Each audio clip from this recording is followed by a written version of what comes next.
결혼 4년 차를 맞이한 부부가 있었습니다. 36살의 회사원. 정우와 33살의 요식업 매장 매니저 서연이었죠. 둘은 극적인 사랑으로 시작한 건 아니었지만 서로를 믿고 의지하며 평범하게 살아왔습니다. 주말에는 함께 장을 보고 가끔 영화를 보러 가는 그런 부부였어요.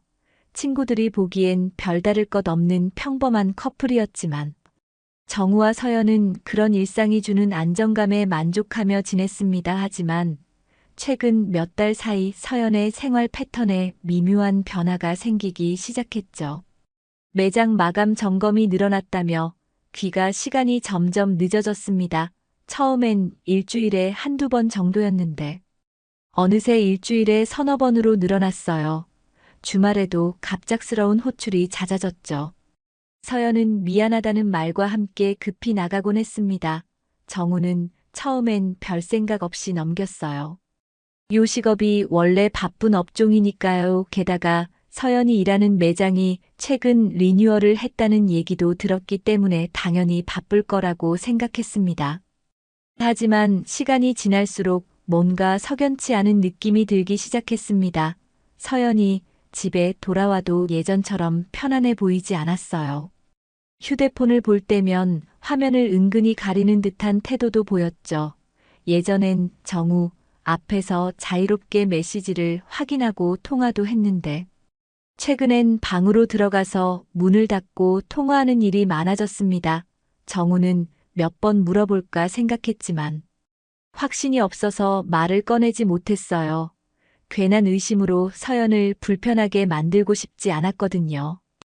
그렇게 부부 사이엔 누구도 언급하지 않는 미세한 틈이 벌어지고 있었습니다.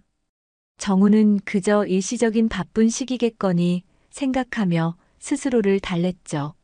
서연도 곧 여유가 생기면 다시 예전처럼 돌아올 거라고 믿었습니다. 하지만 마음 한구석엔 불안감이 자리 잡고 있었어요. 밤에 잠들기 전 서연의 뒷모습을 바라보며 정우는 가끔 이상한 생각이 들곤 했습니다. 혹시 내가 모르는 무언가가 있는 건 아닐까 하는 생각 말이죠. 어느 토요일 아침이었습니다. 정우는 늦잠을 자다 깨어나 침대 옆 탁자에 놓인 휴대폰을 집어들었죠. 화면에는 공유 앨범 알림이 떠 있었습니다. 서연이 최근 다녀온 여행 사진이나 일상을 올린 거겠거니 생각하며 무심코 알림을 눌렀어요. 평소처럼 서연이 찍은 음식, 사진이나 매장 풍경 같은 게 올라왔을 거라 예상했죠.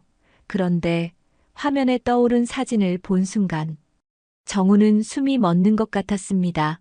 눈앞이 하얗게 변하고 심장이 미친 듯이 뛰기 시작했어요. 사진 속엔 모텔 침대 위에 누워있는 서연이 있었습니다. 상의가 흐트러진 채로 한 남자의 팔에 기대어 있었죠. 남자의 팔에는 눈에 띄는 문신이 있었고 배경은 분명히 모텔 특유의 벽지와 조명이었습니다. 정우는 사진을 확대해보고 또 확대해봤어요.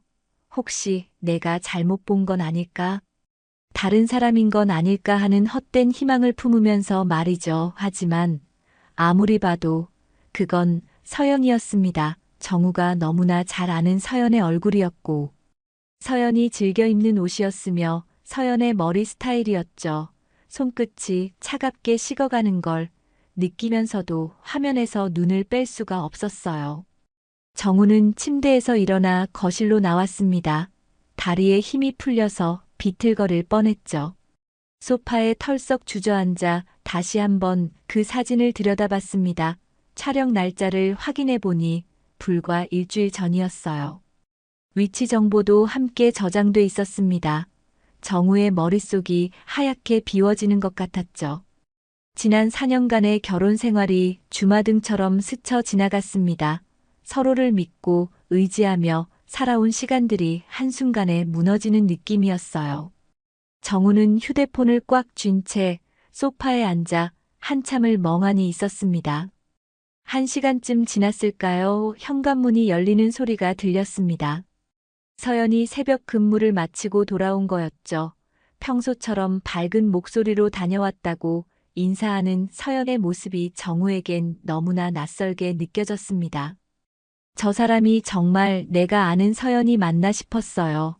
서연은 정우가 소파에 굳은 표정으로 앉아 있는 걸 보고 무슨 일 있냐고 물었습니다. 정우는 대답 대신 휴대폰을 서연에게 내밀었죠. 화면엔 여전히 그 사진이 떠 있었어요. 서연의 얼굴이 순식간에 창백해졌습니다. 서연은 잠시 말을 잇지 못했습니다. 입술이 파르르 떨리고 있었죠. 정우는 조용히 서연을 바라보며 기다렸어요. 뭐라도 설명을 해보라는 듯이 말입니다. 서연은 몇 번이나 입을 열었다 닫기를 반복하더니 결국 떨리는 목소리로 말을 꺼냈습니다. 이건 예전에 찍어둔 건데 공유 앨범이 자동으로 올라간 것 같다고 했어요. 최근 일은 아니라는 거였죠. 정우는 아무 말 없이 휴대폰 화면을 확대해서 서연에게 다시 보여줬습니다. 사진 하단에 선명하게 찍힌 촬영 날짜를 가리키면서 말이에요. 서연의 얼굴이 더욱 창백해졌습니다. 일주일 전이라는 날짜가 또렷하게 박혀 있었거든요. 서연은 당황한 표정으로 그건 휴대폰 설정이 잘못된 거라고 변명했습니다. 자동 날짜 설정이 이상하게 된 적이 있다고 둘러댔죠. 하지만 정우는 이미 위치 정보까지 확인한 상태였어요. 사진을 찍은 장소가 서연이 근무하는 매장 근처 모텔이라는 것도 알고 있었습니다. 정우는 차분한 목소리로 물었어요. 그럼 이 위치는 뭐냐고 말이죠. 서연은 입술을 깨물며 고개를 숙였습니다. 한참을 침묵이 흐른 뒤 서연이 다시 입을 열었습니다. 이번엔 술 취해서 기억이 잘 안 난다는 변명이 나왔어요.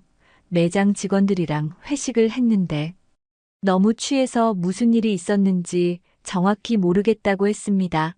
그냥 술김에 장난으로 찍은 사진일 거라고 덧붙였죠. 정우는 서연의 눈을 똑바로 쳐다봤어요. 결혼한 사람이 다른 남자랑 모텔 침대에서 찍은 사진을 장난이라고 말하는 그게 말이 되냐고 물었습니다. 서연은 대답하지 못했어요. 변명할수록 더 깊은 수렁에 빠지고 있다는 걸 스스로도 느끼고 있었죠. 정우는 천천히 일어나 방으로 들어갔습니다. 서연은 거실에 그대로 서 있었어요. 정우가 뭘 하려는지 알 수 없어서 불안한 표정이었죠. 잠시 후 정우가 나왔을 때 손엔 노트북이 들려 있었습니다. 소파에 앉아 노트북을 열고 공유 앨범에 접속했어요. 그리고 문제의 사진을 클릭해서 상세 정보를 확인했습니다. 촬영 시각은 오후 2시 37분이었죠. 정우는 서연에게 물었어요. 그날 오후 2시에 회식을 했냐고 말입니다. 서연은 아무 대답도 하지 못했어요. 서연은 소파 끝에 조심스럽게 앉았습니다. 손으로 얼굴을 감싸쥐고 한숨을 내쉬었죠. 정우는 계속해서 사진 정보를 살펴봤습니다. 위치 정보를 지도에 띄워서 정확한 장소를 확인했어요. 서연이 근무하는 매장에서 걸어서 10분 거리에 있는 모텔이었습니다. 정우는 그 모텔 이름을 소리내어 읽었죠. 서연은 고개를 더 깊이 숙였어요. 정우의 목소리는 차분했지만 그 안엔 분노와 배신감이 가득 담겨 있었습니다. 서연은 그걸 느낄 수 있었죠. 정우가 다시 물었습니다. 이 사진 속 남자가 누구냐고 말이에요. 서연은 한참을 망설이다가 매장에 납품 오는 업체 직원이라고 대답했습니다. 그냥 아는 사람일 뿐이라고 덧붙였죠. 정우는 코웃음을 쳤어요. 아는 사람이랑 모텔에 가서 이런 사진을 찍냐고 물었습니다. 서연은 더 이상 변명할 말이 없었어요. 뭐라 말을 해도 정우를 설득할 수 없다는 걸 알고 있었죠.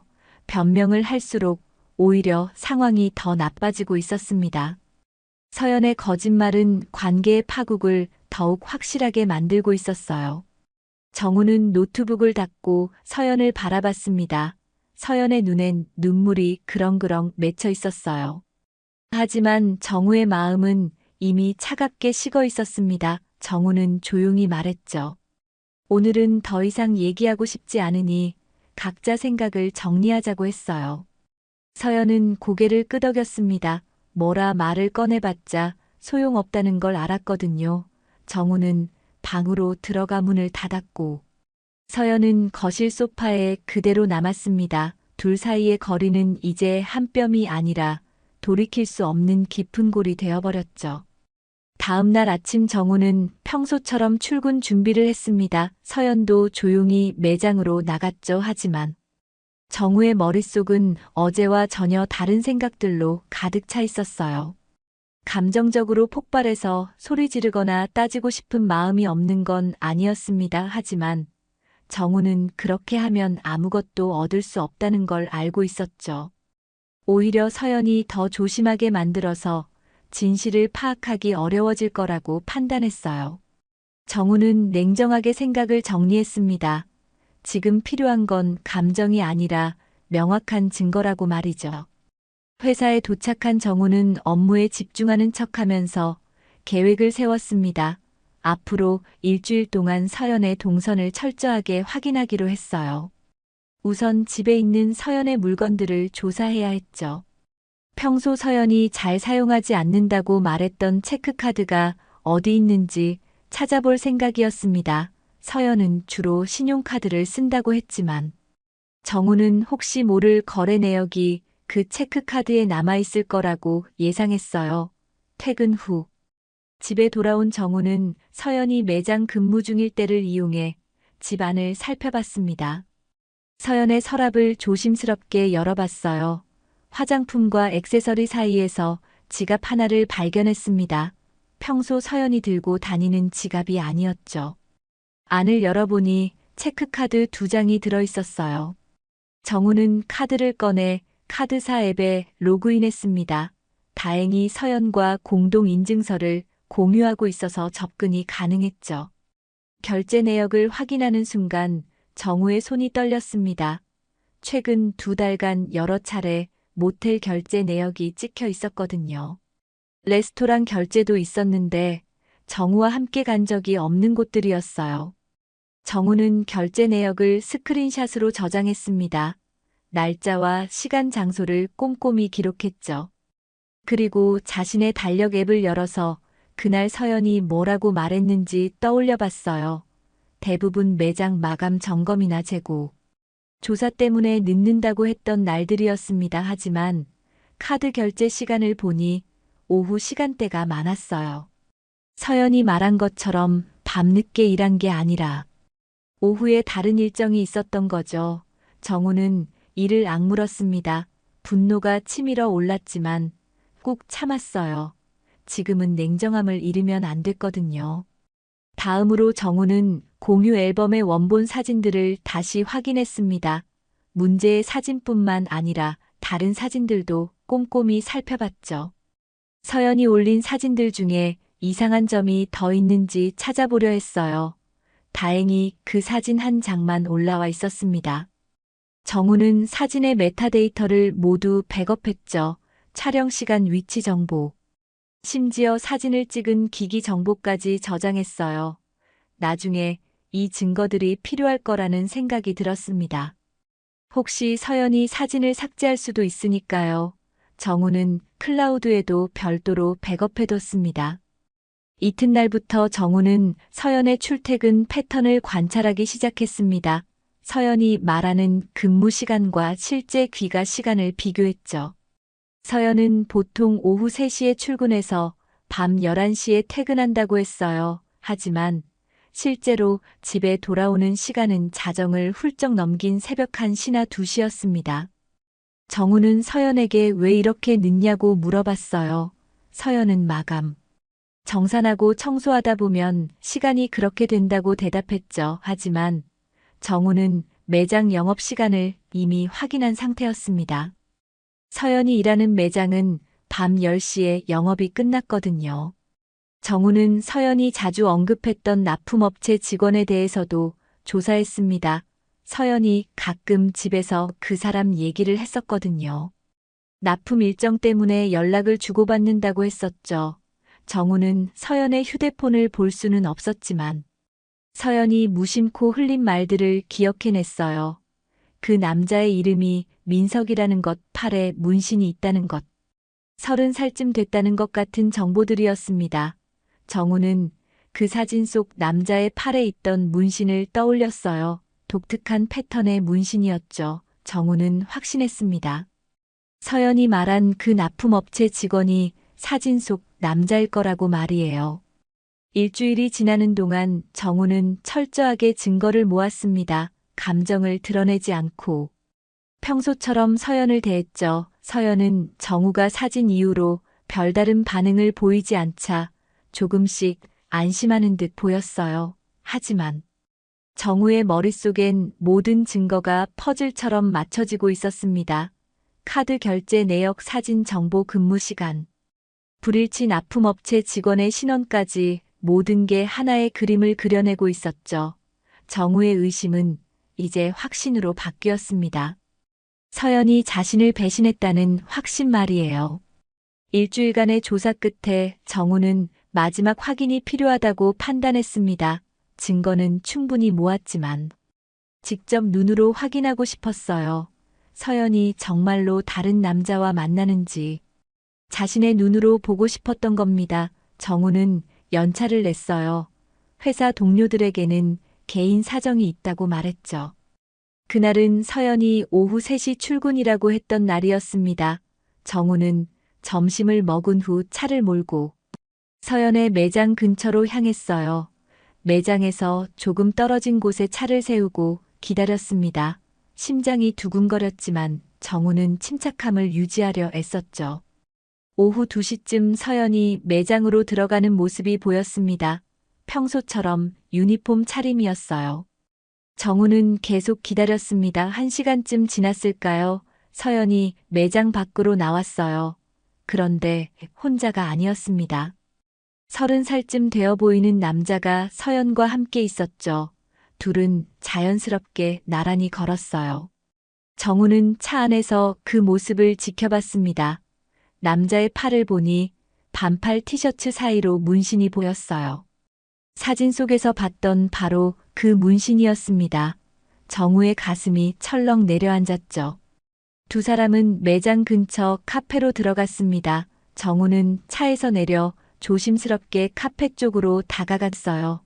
유리창 너머로 안을 들여다봤죠. 서연과 남자는 구석자리에 앉아 있었습니다. 서로 마주보고 앉아서 이야기를 나누고 있었어요.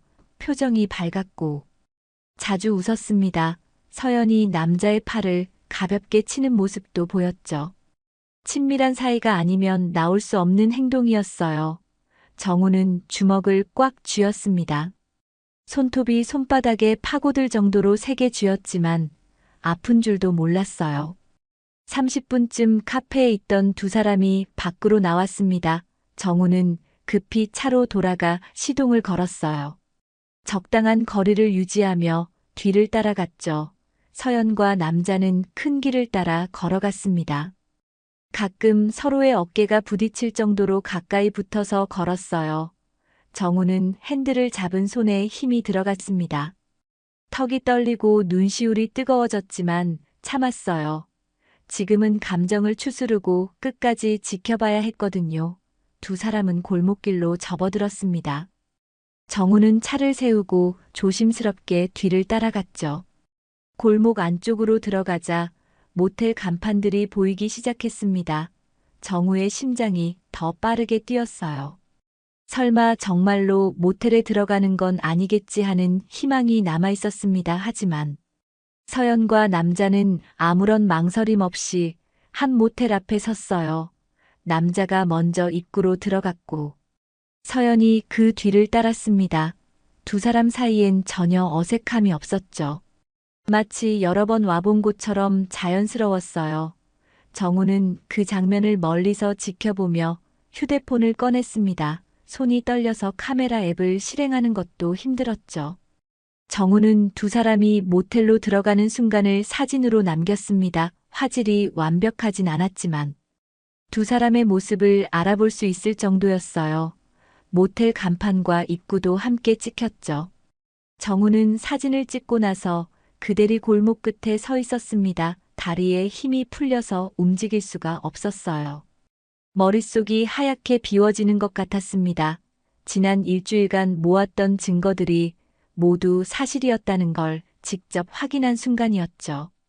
카드 결제 내역도 사진 속 모습도 모두 진짜였던 겁니다. 서연은 정말로 다른 남자와 관계를 맺고 있었어요. 정우는 비틀거리며 차로 돌아왔습니다. 운전석에 앉아 한참을 멍하니 있었죠.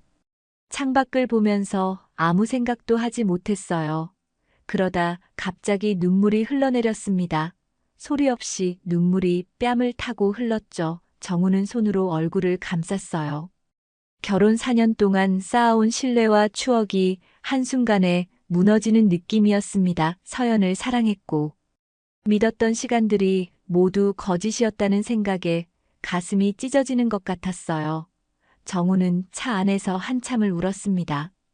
이렇게 무너지는 자신의 모습이 초라하게 느껴졌지만 어쩔 수가 없었죠. 1시간쯤 지났을까요? 정우는 눈물을 닦고 시동을 걸었습니다. 집으로 돌아가는 길에 정우의 머릿속엔 한 가지 생각만 맴돌았어요. 이제 더 이상 물러설 곳이 없다는 생각이었습니다. 사진 한 장으로 시작된 의심이 일주일간의 조사를 거쳐 이제 부정할 수 없는 진실이 되어버렸죠. 정우는 이제 결정을 내려야 했습니다. 이 관계를 어떻게 정리할 것인지, 서연에게 어떻게 대응할 것인지 말이에요. 집에 도착한 정우는 소파에 앉아 휴대폰을 꺼냈습니다. 그리고 검색창에 이혼 전문 변호사라고 입력했죠. 정우는 사흘 동안 신중하게 계획을 세웠습니다. 감정적으로 대응하면 안 됐어요. 모든 증거를 체계적으로 정리해서 서연이 부정할 수 없도록 만들어야 했죠. 정우는 노트북에 폴더를 만들어 증거들을 분류했습니다. 공유 앨범에 올라온 모텔 사진과 메타데이터, 체크카드, 결제 내역, 스크린샷, 현장에서 찍은 두 사람의 사진, 모텔 출입 장면까지 모든 걸 시간 순서대로 정리했어요. 변호사 상담도 받았습니다.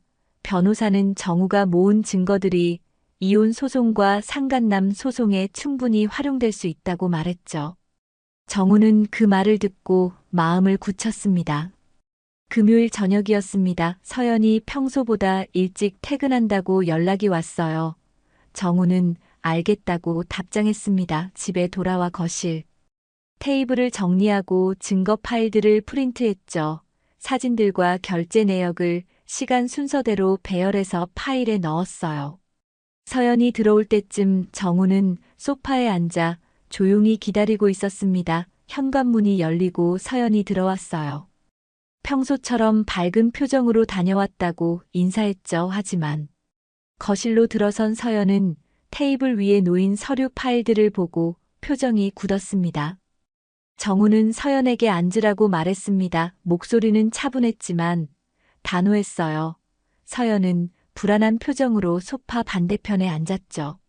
정우는 테이블 위 첫 번째 파일을 집어들었습니다. 공유 앨범에 올라온 모텔 사진이었어요. 서연은 그 사진을 보자 얼굴이 창백해졌습니다. 정우는 사진 옆에 출력한 메타데이터를 보여줬죠. 촬영 날짜, 촬영 시각, 위치 정보가 선명하게 인쇄돼 있었어요. 서연이 그날 매장 마감 점검 때문에 늦는다고 문자를 보낸 시각과 사진 촬영 시각이 정확히 일치했습니다. 서연은 입술을 깨물며 고개를 숙였어요. 정우는 두 번째 파일을 꺼냈습니다. 체크카드 결제 내역이었죠. 최근 2달간의 모텔 결제 내역이 형광펜으로 표시돼 있었어요. 총 8번의 결제였습니다. 날짜와 시간, 장소가 모두 기록돼 있었죠. 정우는 각 날짜 옆에 서연이 보낸 문자 내용을 함께 출력해뒀어요. 매장 재고 조사, 납품업체 미팅, 갑작스러운 본사 점검 같은 핑계들이었습니다. 하지만 카드 결제 시간을 보면 모두 오후 시간대였어요. 서연이 말한 업무 시간과 전혀 맞지 않았죠. 서연은 파일을 보며 손이 떨리기 시작했습니다. 세 번째 파일에는 카페에서 찍은 사진이 들어 있었습니다. 서연과 납품업체 직원이 친밀하게 앉아 있는 모습이었어요. 정우는 그 사진을 서연 앞에 놓으며 말했습니다. 이 사람이 누구냐고 물었죠. 서연은 대답하지 못했어요. 입술만 파르르 떨릴 뿐이었습니다. 정우는 계속해서 네 번째 파일을 꺼냈어요. 두 사람이 모텔로 들어가는 장면을 찍은 사진이었습니다. 날짜와 시각이 사진 하단에 표시돼 있었죠. 서연은 그 사진을 보더니 고개를 떨구고 어깨를 떨기 시작했습니다. 더 이상 부정할 수 없다는 걸 알았던 거예요. 정우는 마지막으로 납품업체 직원의 신원 정보가 담긴 파일을 꺼냈습니다. 이름과 나이, 회사 정보가 적혀 있었어요. 민석이라는 이름과 31살이라는 나이. 그리고 그가 일하는 업체 이름까지 모두 조사해뒀죠. 정우는 차분한 목소리로 말했습니다. 이 사람과 언제부터 관계를 맺었는지 정확히 말해보라고 했어요. 서연은 눈물을 흘리며 고개를 저었습니다. 대답할 수 없다는 듯이. 말이에요. 정우는 기다렸습니다. 서연이 입을 열 때까지 조용히 기다렸죠. 침묵이 거실을 가득 채웠습니다. 한참이 지나서야 서연이 떨리는 목소리로 말을 꺼냈습니다. 3달 전부터라고 했어요. 처음엔 그냥 업무상 알게 된 사이였는데. 자주 보다 보니 가까워졌다고 했습니다. 서연은 계속 눈물을 흘리며 변명했어요. 정우한테 불만이 있어서 그런 게 아니라 그냥 순간적으로 흔들렸을 뿐이라고 했죠. 민석이 자신에게 관심을 보이고 다정하게 대해줘서 그만 마음이 약해졌다고 말했습니다. 하지만 정우는 그런 변명들이 아무 의미 없다는 걸 알고 있었어요. 이유가 뭐든 배신은 배신이었으니까요. 서연은 무릎을 끌어안고 주저앉았습니다. 정우는 서연을 내려다보며 말했습니다. 이제 변호사를 통해 이혼 절차를 진행하겠다고 했어요. 상간남에 대해서도 법적 조치를 취할 거라고 덧붙였죠. 서연은 고개를 들어 정우를 바라봤습니다. 눈물로 범벅이 된 얼굴로 한 번만 용서해달라고 애원했어요. 다시는 이런 일 없을 거라고 맹세한다고 말했습니다. 하지만 정우의 표정은 차갑게 굳어 있었죠. 정우는 조용히 말했어요. 그 사진을 본 순간 이미 우리 관계는 끝났다고 했습니다. 서연은 바닥에 주저앉아 소리내어 울기 시작했어요. 정우는 그런 서연을 보며 방으로 들어갔습니다. 문을 닫는 순간 정우도 눈물을 흘렸죠. 주말이 지나고 월요일 아침이 왔습니다. 정우는 일찍 일어나 변호사 사무실로 향했어요. 금요일 밤 이후로 서연과는 한마디도 나누지 않았죠.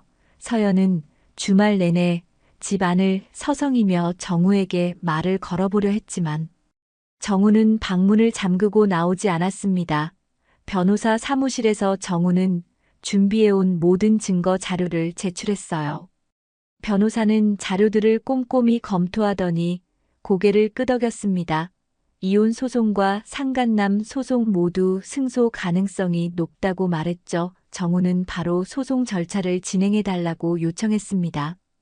변호사는 일주일 안에 소장을 작성해서 제출하겠다고 답했어요. 같은 시각 서연은 매장에 출근했습니다. 하지만 일에 집중할 수가 없었어요. 손님 주문을 받다가 실수하기 일쑤였죠. 동료 직원이 괜찮냐고 물었지만 서연은 그냥 피곤하다고 둘러댔습니다. 점심시간이 되자 민석에게서 연락이 왔어요. 서연은 떨리는 손으로 전화를 받았습니다. 민석은 오늘 볼 수 있냐고 물었죠. 하지만 서연은 당분간 만날 수 없을 것 같다고 말했어요. 남편한테 들켰다는 말은 차마 할 수 없었습니다. 민석은 무슨 일 있냐고 물었지만 서연은 그냥 바쁘다고 둘러대고 전화를 끊었어요. 서연은 휴게실 구석에 앉아 한숨을 내쉬었습니다. 일주일 후 민석의 회사로 한 통의 공문이 도착했습니다. 법무법인에서 발송한 내용 증명이었어요. 배우자 있는 여성과 부적절한 관계를 맺어 혼인 관계를 파탄시켰다는 내용과 함께 손해배상 청구 소송을 제기한다는 내용이 담겨 있었죠. 민석은 서류를 받아보고 얼굴이 하얗게 질렸습니다. 즉시 서연에게 전화를 걸었어요. 서연은 울먹이는 목소리로 정우가 모든 걸 알게 됐다고 말했습니다.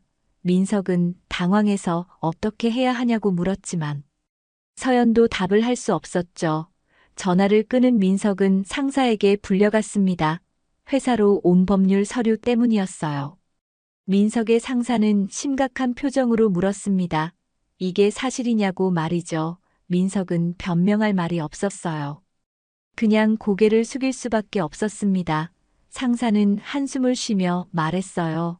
개인 사생활이라고 해도 이런 일이 거래처에 알려지면 회사 이미지에 타격이 간다고 했습니다. 특히 서연이 일하는 매장이 민석 회사의 주요 거래처 중 하나였거든요. 상사는 당분간 그 거래처 담당에서 빠지라고 지시했습니다. 민석은 알겠다고 대답했지만 속으로는 불안했어요. 회사에서 자신의 입지가 흔들릴 게 분명했으니까요. 동료들 사이에서도 소문이 퍼지기 시작했죠. 서연의 상황도 나아지지 않았습니다. 매장 점주가 서연을 따로 불러 조용히 물었어요.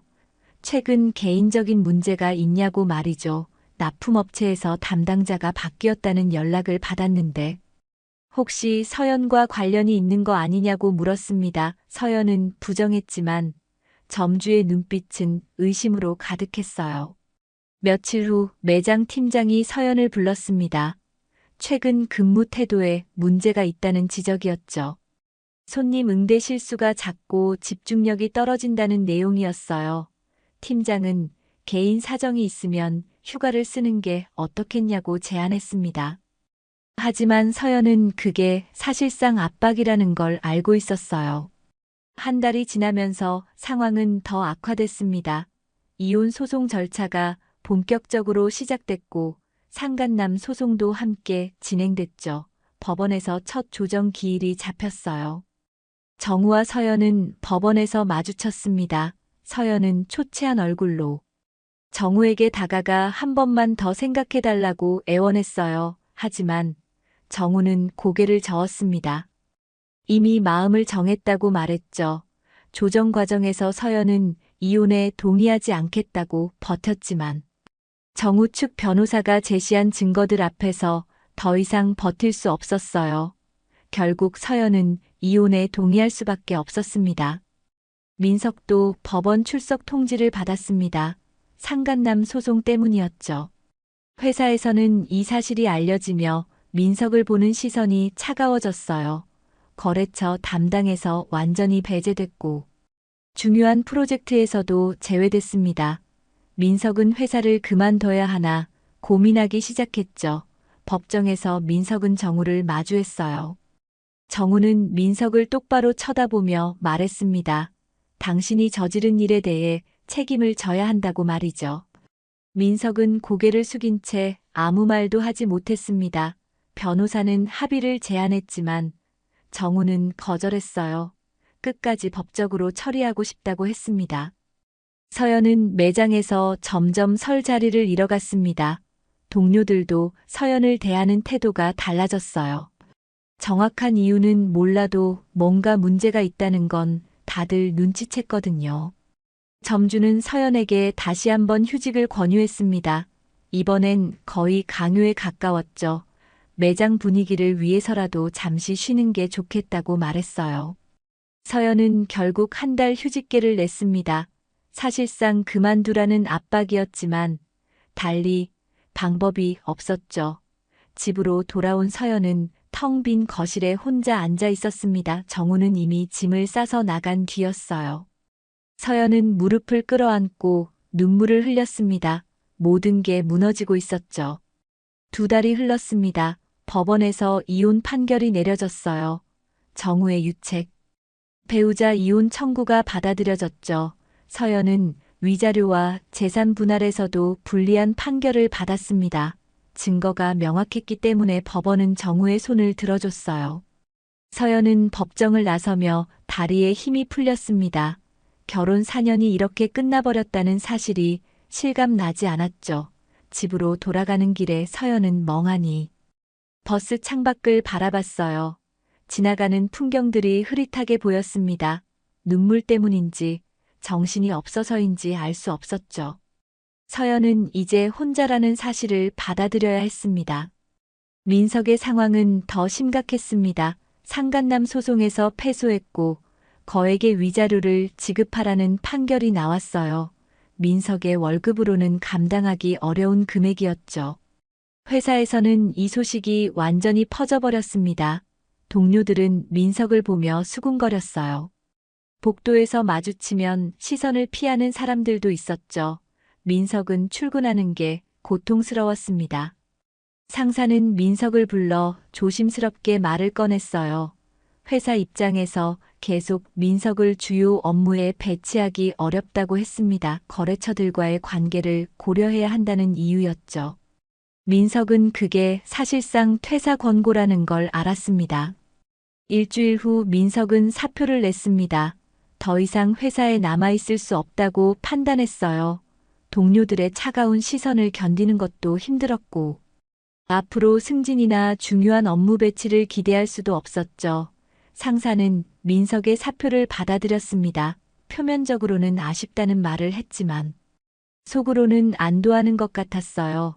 민석은 개인 물품을 정리하며 지난 4년간의 회사 생활을 떠올렸습니다. 나름대로 열심히 일했고, 성과도 있었는데 한순간의 실수로 모든 게 무너져 버렸죠.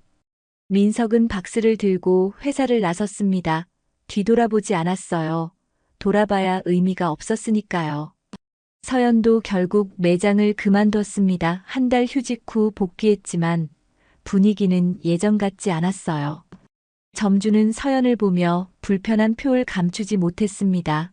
팀장도 서연에게 업무를 배정할 때 주저하는 모습을 보였죠. 동료들과의 관계도 어색해졌어요.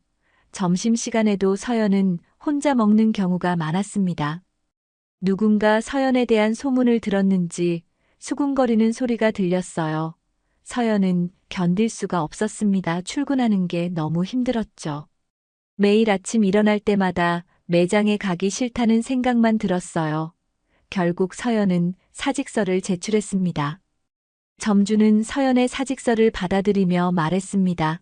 새 출발을 응원한다고 했지만 진심은 아닌 것 같았어요. 그저 형식적인 인사에 불과했죠. 서연은 6년 동안 일했던 매장을 떠났습니다. 마지막 날 동료들에게 인사를 하려 했지만 대부분 어색하게 웃기만 했어요. 진심으로 아쉬워하는 사람은 없었습니다. 서연은 유니폼을 반납하고 개인 사물함을 비웠어요. 6년의 시간이 한 개의 박스에 담겼습니다. 매장 문을 나서는 순간 서연은 뒤를 돌아봤죠. 익숙했던 공간이 이제는 남의 것처럼 느껴졌습니다. 서연은 고개를 돌려 걸음을 옮겼어요. 민석과 서연은 각자의 방식으로 무너진 일상을 수습하려 했습니다. 민석은 새 직장을 구하기 시작했어요. 하지만 쉽지 않았습니다. 이력서를 넣어도 면접 기회조차 오지 않는 경우가 많았죠. 전 직장에서 제대로 된 추천서를 받지 못한 것도 문제였어요. 민석은 하루하루 좌절감에 빠져들었습니다. 위자료 지급 독촉장도 계속 날아왔어요. 민석은 부모님께 돈을 빌릴 수밖에 없었습니다. 부모님은 무슨 일이냐고 물었지만 민석은 제대로 설명할 수 없었죠. 그저 급한 일이 생겼다고만 말했어요. 부모님은 걱정스러운 표정으로 돈을 건네줬습니다. 서연도 새 직장을 알아보기 시작했습니다. 하지만 마음처럼 쉽지 않았어요. 면접을 볼 때마다 이전 직장을 왜 그만뒀느냐는 질을 받았습니다. 서연은 개인 사정이라고만 대답했지만 면접관들의 눈빛은 의심스러워 보였죠. 경력이 있었지만 좋은 조건의 일자리를 찾기 어려웠습니다. 서연은 점점 지쳐갔어요. 집에 혼자 있을 때면 온갖 생각이 머릿속을 스쳤습니다. 만약 그때 민석을 만나지 않았다면, 만약 정우에게 솔직하게 말했다면, 만약 그 사진을 올리지 않았다면 같은 생각들이었죠. 하지만 이미 돌이킬 수 없었습니다. 서연은 소파에 앉아 멍하니 천장을 바라봤어요. 두 사람 모두 후회하고 있었습니다. 하지만 후회한다고 해서 달라지는 건 없었죠. 민석은 서연에게 연락하려다 말았어요. 연락한다고 해서 상황이 나아질 리 없었으니까요. 오히려 서로에게 상처만 더 줄 것 같았습니다. 서연도 민석을 떠올리면 복잡한 감정이 들었어요. 미움과 원망과 후회가 뒤섞인 감정이었죠. 결국 두 사람은 서로 연락하지 않기로 했습니다. 각자의 길을 가기로 한 거예요. 하지만 그 길은 너무나 외롭고 고단했습니다. 두 사람이 저지른 실수의 대가는 생각보다 훨씬 컸죠. 직장도 잃고, 신뢰도 잃고, 미래에 대한 희망마저 잃어버렸습니다. 이혼 판결이 확정되고 일주일이 지났습니다. 서연은 정우에게 마지막으로 연락을 했어요. 전화는 받지 않을 것 같아서 문자를 보냈죠. 딱 한 번만 만나서 이야기할 수 있겠냐는 내용이었습니다. 정우는 한참을 고민하다가 알겠다고 답장했어요. 만날 장소는 집 근처 조용한 카페였습니다. 서연은 약속 시간보다 30분 일찍 도착해서 구석 자리에 앉아 기다렸어요. 손은 떨렸고 가슴은 두근거렸죠. 무슨 말을 해야 할지 머릿속으로 수백 번 연습했지만 정작 정우를 마주하면 아무 말도 못할 것 같았습니다. 시간이 되자 정우가 카페 문을 열고 들어왔어요. 정우는 서연을 발견하고 다가와 맞은편에 앉았습니다. 표정은 담담했지만 눈빛은 차가웠어요. 서연은 떨리는 목소리로 와줘서 고맙다고 말했죠. 정우는 대답 대신 고개만 끄덕였습니다. 서연은 한참을 망설이다가 입을 열었어요. 정우야, 한 번만 용서해 줄 수 없겠냐고 물었습니다. 나 정말 후회한다고, 매일 밤 잠도 제대로 못 잔다고 말했죠. 다시 잘해볼 수 있다고, 제발 한 번만 기회를 달라고 애원했어요. 눈물이 주르르 흘러내렸습니다. 서연은 손으로 얼굴을 가리며 흐느꼈죠. 하지만 정우의 표정은 변하지 않았습니다. 정우는 차분한 목소리로 말했습니다. 서연아, 나도 많이 생각해봤다고 했어요. 혹시 내가 뭘 잘못한 건 아닐까? 내가 서연이한테 부족한 게 있었나 싶어서 수없이 돌아봤다고 말했죠. 하지만 아무리 생각해도 답이 나오지 않았다고 했습니다. 정우는 서연을 똑바로 바라보며 말을 이었어요. 그 사진을 본 순간 우리 관계는 거기서 끝났다고 했습니다. 공유 앨범에 올라온 단 한 장의 사진이 모든 걸 무너뜨렸다고 말했죠. 그 순간 정우가 느꼈던 배신감과 고통은 지금도 생생하다고 했어요. 그런 감정을 안고 다시 시작할 수 없다고 말했습니다. 서연은 고개를 저으며 울먹였습니다. 정말 미안하다고, 정말 후회한다고 반복해서 말했어요. 하지만 정우는 단호했습니다. 미안하다는 말로 지워지지 않는 게 있다고 했죠. 신뢰는 한 번 깨지면 다시 회복하기 어렵다고 말했어요. 특히 이렇게 완전히 산산조각난 신뢰는 더더욱 그렇다고 덧붙였습니다. 정우는 자리에서 일어났어요. 서연은 정우의 손을 붙잡으려 했지만 정우는 한 걸음 물러섰죠. 정우는 마지막으로 말했습니다. 이제 각자의 길을 가자고, 서로를 위해서라도 그게 맞다고 했어요. 그리고 돌아서서 카페를 나갔습니다. 서연은 그 뒷모습을 바라보며 주저앉았어요. 카페를 나온 정우는 깊은 한숨을 내쉬었습니다. 가슴 한구석이 먹먹했지만 후회는 없었어요. 결정을 내리기까지 충분히 고민했고 이게 최선이라고 확신했죠. 정우는 천천히 걸으며 지난 시간을 떠올렸습니다. 결혼 4년의 추억들이 스쳐 지나갔어요.